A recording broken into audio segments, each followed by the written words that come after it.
চিধাকে কৈছো আদিবাসী হত তহঁতে সেই ধনুষ লয় মানুহ মাৰা কিবা মাৰা এইবিলাক আমি ঘেণ্টাও কাটেৰ নকৰো ইচ্ছা হলে আৰু চাই থাকিবা আমি বড়ো বুলি কৈছো তাক বড়ো বুলি কৈছে তহঁতৰ সেই উৎপাদন আমি এনে চুপচাপ থকা মানুহ নহয় বা চুপচাপ থকা আমি বড়ো ল'ৰা নহয় আমি বড়ো জাতি নহয় সেইকাৰণে কৈছো যদি শান্তিকে থাকিব বিচাৰিছা বা ভালদৰে থাকিব বিচাৰিছা মানে এই মানুষটা বলে যে আদিবাসীগুলা ঠেঙের নিচে থাকবেন তো ইয়াকে বলি দিতে এরকম বলার জন্য একজন পুরা এফআইআর করে আদিবাসীকেই নাই ছড়লেন আর কাছাড়ি তাকেও মাফ মাংলেক আর এই যার লাগে কাজিয়া লাগছে ওদের সঙ্গে নাই লাগে পুরো আদিবাসীর সঙ্গে লাগতে খুঁজছে তো এখনই আদিবাসীগুলা জাগি যাও নাই তো নাই হবে কারো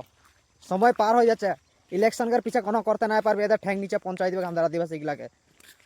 তো এবার আদিবাসীগুলা জাগতেই লাগে আরো যনগুলা আমাদের দাবি হয় ওটা পুরা করতেই লাগে তো একে কি নাই সবাই কমেন্ট করো ভিডিওটার